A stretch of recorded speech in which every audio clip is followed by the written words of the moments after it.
السلام علیکم احباب۔ آج سے ہم آپ کو ایک ناول سنانا شروع کریں گے۔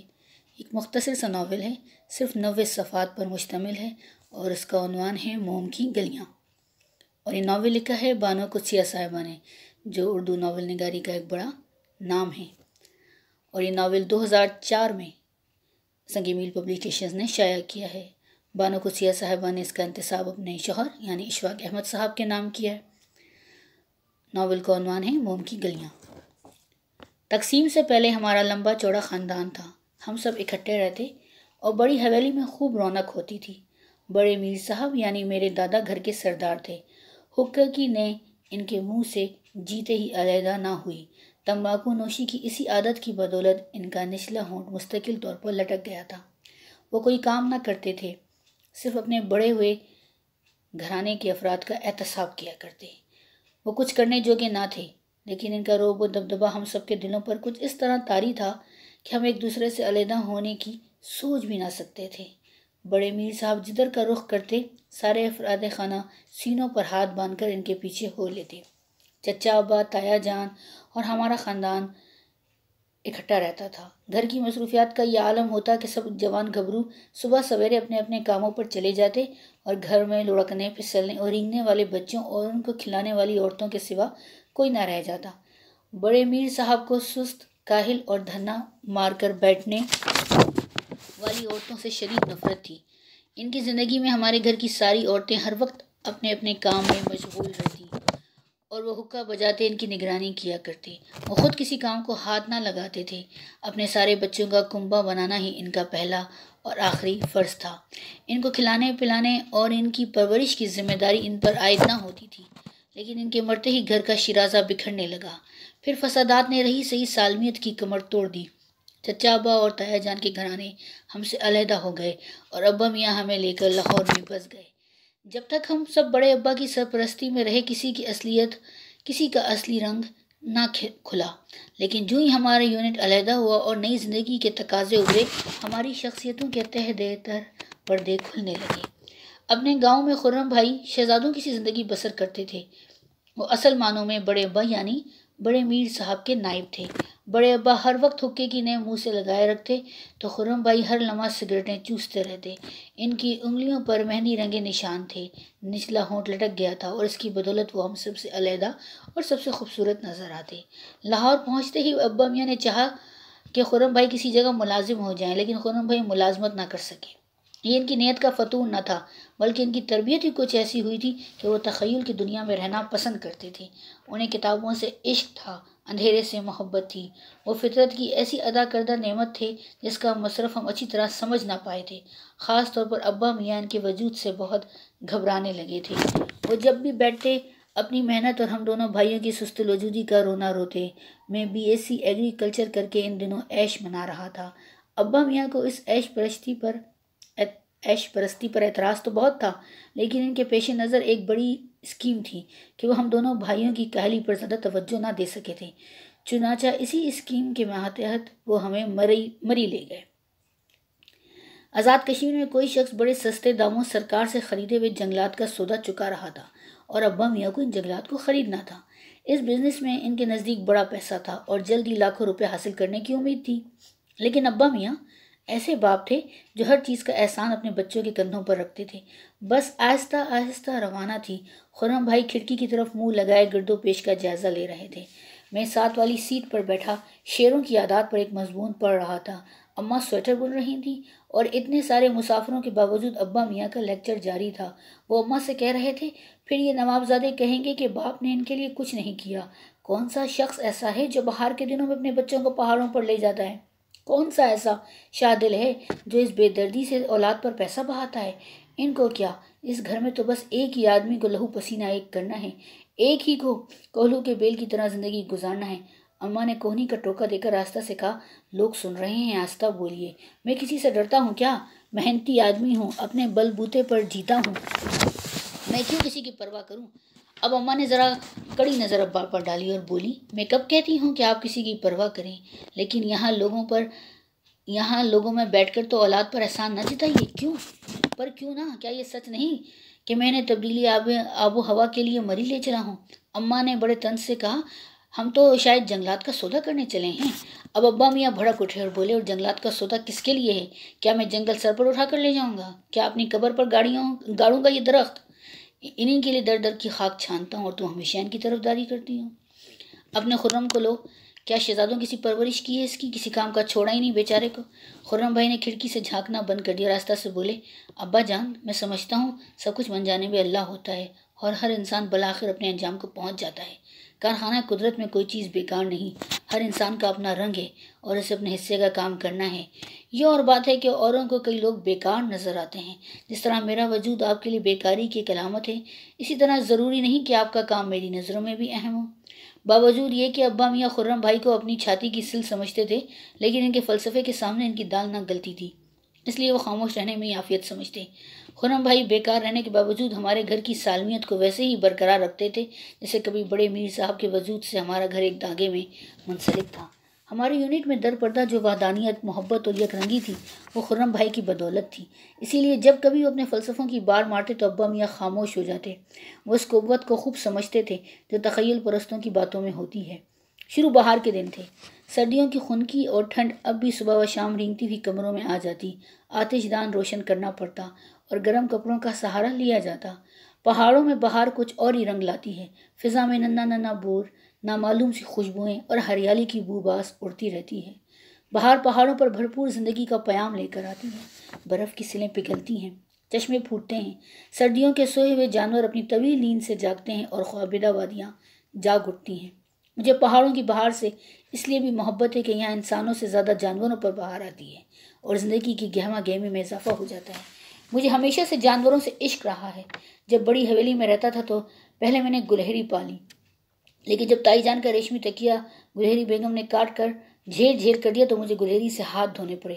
اس کے بعد عرصے تک میں گھر میں بندھی ہوئی بھینسوں، بکریوں اور گھوڑوں سے دل بہلاتا رہا۔ وہاں جب کبھی بھی سرکس آتا میں راتوں کو گھر سے غائب رہتا، جہاں کھلے پنڈال میں شامیانے نصب ہوتے تھے وہیں میری شامیں کٹیں۔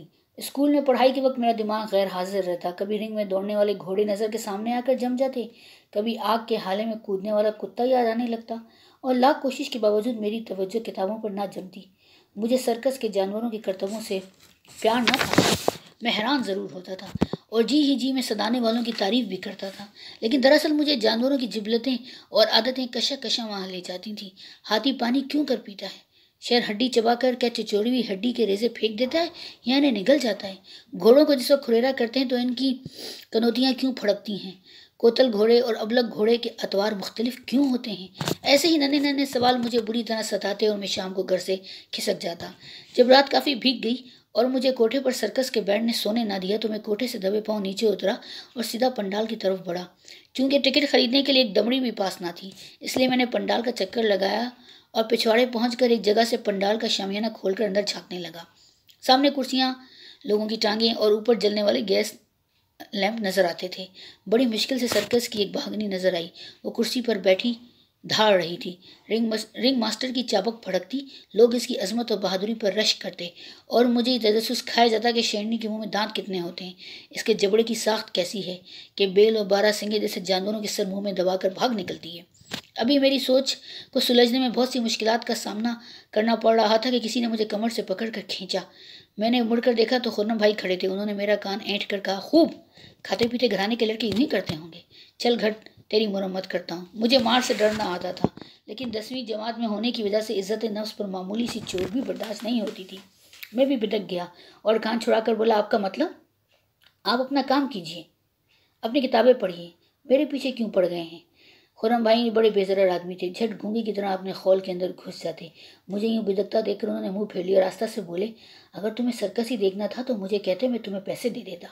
ان کا لہجہ بدلتا دیکھ کر میں بھی نرم پڑ گیا اور لجاجت سے بولا، بھائی جان میں کوئی سرکس دیکھنے تھوڑی آیا تھا، مجھے جانور اچھے لگتے ہیں، انہیں دیکھنا اچھا ہے۔ میں ان کے متعلق اتنا کچھ جاننا چاہتا ہوں کہ مجھے سمجھ نہیں آتی کہاں سے شروع کروں، کس سے پوچھوں، کوئی بھی تو کچھ نہیں جانتا۔ خرم بھائی چلتے چلتے ٹھٹک گئے اور بولے، تم نے مجھے پہلے کیوں نہ بتایا؟ میں تمہارے لیے بہت سی کتابیں فراہم کر دیتا، تم خود پڑھ لیتے۔ اس واقعے نے میرے شوق کو ہوا دی اور خرم بھائی نے جو بڑی تساہل پسندی سے فلسفے کی کتابوں سے چمٹے رہتے تھے مجھے ایسی زندگی کی طرف دھکیل دیا جو انتہائی خطرناک، دلچسپ اور سحر انگیز تھی۔ اگر اس وقت خرم بھائی مجھ سے ان کتابوں کا ذکر نہ کرتے جو بعد میں مجھے ملتی نہیں تو آج میری زندگی کچھ اور طرح کی ہوتی۔ میں کسی ضلع کا زراعتی افسر ہوتا اور میری زندگی کسی فارم پر گزرتی۔ مری میں بھی باہر ٹوٹ کر نہ آئی تھی، بس شرمائی ہوئی دلہن کی طرح کومپل کومپل سے پھوٹ کر تنکے تنکے میں روح پھونک رہی تھی۔ ان دنوں مجھ پر ایک گن لینے کا سودا سوار تھا۔ میں دبی زبان میں کئی بار اماں سے بھی ذکر کر چکا تھا، لیکن ہر بار وہ معذرت ظاہر کر کے رہ جاتی اور یہی کہتی اپنے باپ سے کہہ کر دیکھ لو۔ مری پہنچے مجھے ابھی 3 دن بھی نہ ہوتے کہ مجھ پر مرغی کے دورے کی طرح ایک بار پھر گن خریدنے کا بھوت سوار ہوا۔ میں ڈرتے ڈرتے ابا جی کے کمرے میں پہنچا۔ وہ ناک کی پھنک پر اینک جمائے کچھ کاغذات دیکھ رہے تھے۔ میں ان کے سامنے کرسی کی پشت پکڑ کر یوں کھڑا ہو گیا جسے اکنی مانگنے آیا ہوں۔ آخرکار انہوں نے نگاہیں اٹھا کر شاہانہ تکبر سے پوچھا، فرمائیے۔ میری زبان میں لکنت آ گئی۔ گھبرا کر میں نے کہا، جی میں حاضر ہوا تھا۔ ظاہر ہے کہ آپ حاضر ہیں۔ جی ایک 22 کی گن درکار تھی مجھے، لائسنس کی تاریخ گزر جائے گی۔ وہ کیوں؟ کیا گھر میں کوئی فرد تمہیں ایسا ہی ناپسند ہے؟ وہ بولے، جی نہیں، میں جنگلوں کی سیر کو نکلتا ہوں تو کبھی شام پڑ جاتی ہے۔ انہوں نے ابرو چڑھا کر کہا، تو تم جلد لوٹ آنے کی کوشش کیا کرو۔ مجھے اب کچھ غصہ آ چلا تھا۔ میں بھی جھلا کر بولا، تو آپ چاہتے ہیں میں کسی جنگلی جانور کے ہاتھوں مارا جاؤں؟ صاحبزادے، میں نے تمہیں جنگلوں میں مارے پھرنے کی نصیحت ہی کب کی تھی؟ تم بھائیوں کے تو شوقی نرالے ہیں۔ ادھر وہ شہزادہ سارا دن کتابیں چاٹتا رہتا ہے، ادھر تمہیں کتے بلیاں پالنے کا سودا ہے۔ جانوروں میں رہتے رہتے تمہاری شکل بھی جانوروں کی سی ہو گئی ہے۔ پھر انہوں نے ایک ٹھنڈی سانس بھری اور کہا، اس گھر میں تو بس مجھے ہی محنت کرنا پڑتی ہے۔ میں ہی ہوں جو جان کھپاتا ہوں، میں ہی ہوں جسے مستقبل کی فکر ہے، میں ہی ہوں جو ہر گھڑی یہ سوچتا ہوں کہ اگر کل میں مر گیا تو تم دونوں کا کیا بنے گا۔ یہ دولت تمہارے لیے ہے، میں اسے ساتھ لے جاؤں گا بھلا؟ کیا یہ میرے ساتھ دفن ہو جائے گی؟ یہ جائیداد سب اولاد کے لیے کرتا ہوں، اور پھر بھی شکر کے 2 بول کبھی سننے میں نہیں آتے۔ بخدا اس زندگی سے تو موت اچھی۔ ان کی جوش بھری تقریر سن کر میں نے پھر بندوق کے لیے اصرار نہ کیا۔ ان دنوں ابھی مجھے جنگل کی زندگی کا کچھ ایسا تجربہ بھی نہ تھا، ورنہ میں بندوق تو کیا، لاٹھی لے کر بھی جنگل کا رخ نہ کرتا۔ اس وقت مجھے صرف جانوروں کی درندگی کا علم تھا، ان کی اخلاقیات کا سبق ابھی نہ پڑھا تھا۔ منہ لٹکا کر جب میں باہر نکلا تو خرم بھائی سیڑھیوں پر بیٹھے تھے۔ مسکرا کر بولے، کیوں بھائی، بندوق مل گئی؟ چڑھ جائے گی تمہارے لائسنس پر وقت کے اندر۔ میں نے شرمندگی کے مارے منہ پھیر لیا تو وہ کہنے لگے، کبھی کبھی تم ایسی بھول پن کی باتیں کرتے ہو کہ میں حیران رہ جاتا ہوں۔ قدرت کے اٹل فیصلوں سے لڑنا ہمارا کام نہیں، یہاں ہر ایک کا کام معین ہے۔ ابا میاں کو پیسہ جمع کرنا ہے، بینک بیلنس بنانا ہے، انہیں اس کام سے نہ روکو۔ تمہیں جانوروں سے محبت کرنا ہے، جنگلوں کی خاک چھاننا ہے، تو بندوق کیوں مانگتے ہو؟ موت کو اگر آنا ہوگا تو بندوق ڈھال نہ بن سکے گی۔ اور میں تو یہی سوچتا رہتا ہوں کہ افزائش نسل کے علاوہ فطرت کا اور کوئی مقصد ہی نہیں۔ خیر، خرم بھائی بھی باتیں کرتے چلے جا رہے تھے، لیکن میرے کمرے کی طرف سے گوالا بھاگتا ہوا آیا اور دور ہی سے چلاتا آ رہا تھا، بابو جی مکھیاں جی لڑ گئیں، مکھیاں لڑ گئیں جی۔ کہاں؟ خرم بھائی نے پوچھا۔ یہاں جی، بازو پر بابو جی۔ ہم تینوں میرے کمرے میں پہنچے۔ میں نے گرم اور ٹھنڈے پانی کی ٹکور جاری کر دی۔ خرم بھائی بولے، ارے میاں جلدی سے نمک رگڑ دو، سب ٹھیک ہو جائے گا۔ میں نے اپنی فرسٹ ایڈ جاری رکھی اور آہستہ سے کہا، جی نہیں، شہد کی مکھی جہاں بھی لڑے گی وہاں رگڑنا بڑا غیر مفید ہوتا ہے، اس طرح زہر سارے لہو میں جا ملتا ہے اور سوجن زیادہ ہوتی ہے۔ پھر اب کوئی دوائی بھی لگاؤ گے کہ نہیں؟ انہوں نے پوچھا۔ ابھی تھوڑا سا امونیا گھول کر لگا دوں گا تو سب ٹھیک ہو جائے گا۔ میں نے اپنی چھوٹی سی دوائیوں والی الماری کھولی، لیکن امونیا کی بوتل خالی تھی۔ ذرا سا سوڈا بائی کارب پانی میں ملایا اور روئی کے پھائے کو ترک کر کے گوالے کے بازو پر رکھ دیا۔ خرم بھائی بڑے متعجب تھے، ہنس کر کہنے لگے، یعنی چھوٹے موٹے ڈاکٹر بھی بن گئے ہو؟ یہ بھیج تو آج ہی کھلا ہے، ہم تو آج تک شہد کی مکھی اور بھر کے کانٹے پر لوہے کی چیز ملا کرتے تھے۔ میں نے گوالے کو بیٹھنے کا اشارہ کیا اور بولا، میرا تو خود ٹونے ٹوٹکے پر بڑا اعتماد ہے، لیکن ڈاکٹر یہی علاج بتاتے ہیں۔ شہد کی مکھی کا ڈنک اتنا زہریلا نہیں ہوتا، لیکن ہر جسم کی اپنی اپنی ساخت ہوتی ہے، اپنی اپنی طبیعت۔ بعض اوقات، پھر میں خاموش ہو گیا اور چند لمحے بعد انگریزی میں بولا، بعض اوقات تو انسان شہد کی مکھی کے کانٹے سے مر بھی جاتا ہے، اسی لیے میں نے اسے بٹھا لیا کہ خدا نخواستہ اگر لرزہ وغیرہ شروع ہو گیا تو ایڈرینلین کا ٹیکہ لگوانے لے جاؤں گا۔ خرم بھائی یہ سن کر بہت پریشان ہو گئے، بار بار اٹھ کر پہا اٹھاتے اور گوالے سے پوچھتے، کہیں پٹھے اکڑ تو نہیں گئے؟ سانس تو نہیں رکتی؟ مکھی نے معمولی سا ڈنک مارا تھا۔ گوالے کو اس تشویش پر تعجب سا ہوا۔ تھوڑی دیر بعد وہ بازو سلاتا ہوا رخصت ہو گیا۔ رخصت ہونے سے پہلے اس نے مجھے نہایت دوستانہ مشورہ دیا کہ اترائی کی طرف کھلنے والی کھڑکی نہ کھولوں، کیونکہ یہاں شہد کی مکھیاں چھتا ڈال رہی تھیں۔ خرم بھائی بڑی دلچسپی سے مجھ سے مکھیوں کے بارے میں پوچھ رہے تھے۔ وہ بار بار کہتے، ارے نہیں، ارے واہ، ارے جانے بھی دو، اور میں مکھیوں کے بارے میں ان کے ڈنک کے متعلق جو معلومات رکھتا تھا بیان کر رہا تھا۔ شہد کی ساری مکھیوں میں ڈنک نہیں ہوتا، صرف مادہ مکھی میں ہی ہوتا ہے۔ اس مکھی کے اندر 2 قسم کی غدودیں ہوتی ہیں، جن میں ایک کا لعاب ایسڈ اور دوسرے کا الکلی ہوتا ہے۔ یہ دونوں لیسدار مادے مل کر مکھی کا زہر بناتے ہیں، لیکن آج تک سائنسدان صحیح طور پر نہیں جانچ سکے کہ دراصل یہ زہر کس نوعیت کا ہے۔ بیشتر لوگ اسے فارمک ایسڈ سمجھتے ہیں، لیکن اب اس بات پر اعتقاد رکھنے والوں کی تعداد کم ہوتی جا رہی ہے۔ ایک بار جب شہد کی مکھی کا ڈنک لگتا ہے تو کوئی 3 بوند زہر ہمارے جسم میں داخل ہو جاتا ہے۔ اس میں فارمک ایسڈ کی مقدار اس قدر کم ہوتی ہے کہ ہمیں نقصان نہیں پہنچا سکتی۔ موجودہ سائنسدان بس ایک ہی نتیجے پر پہنچے ہیں کہ اس کا زہر 3 مختلف قسم کے زہروں کا مرکب ہے۔ ایک زہر تو وہ ہے جو پٹھوں میں ایٹھن اور سوجن پیدا کرتا ہے، دوسرے زہر کی وجہ سے راشا طاری ہو جاتا ہے، اور تیسرا مرکب ایسا ہے جو جسم کو سن کرتا جاتا ہے۔ مکھی کا ڈنک مچھلی پکڑنے کے کانٹے سے مشابہ ہوتا ہے، اس لیے جب شہد کی مکھی ایک بار کسی کے ڈنک مارتی ہے تو اس کا جینا محال ہو جاتا ہے، اور اس کا ڈنک جو دشمن کے جسم میں گھس چکا ہوتا ہے واپس نہیں نکل سکتا۔ مکھی زور لگاتی ہے تو اس کا پیٹ پھٹ جاتا ہے اور اس کی غدودیں اور انتڑیاں باہر نکل آتی ہیں، اور مکھی دشمن کو ذرا سا زخم عطا کرتے ہی مر جاتی ہے۔ بھیڑ اور مکھی دراصل خوفزدہ ہو کر ڈنک مارتی ہیں۔ اس کے برعکس مچھر، کھٹمل اور پسوں خوراک کی خاطر انسانوں کا لہو چوستے ہیں۔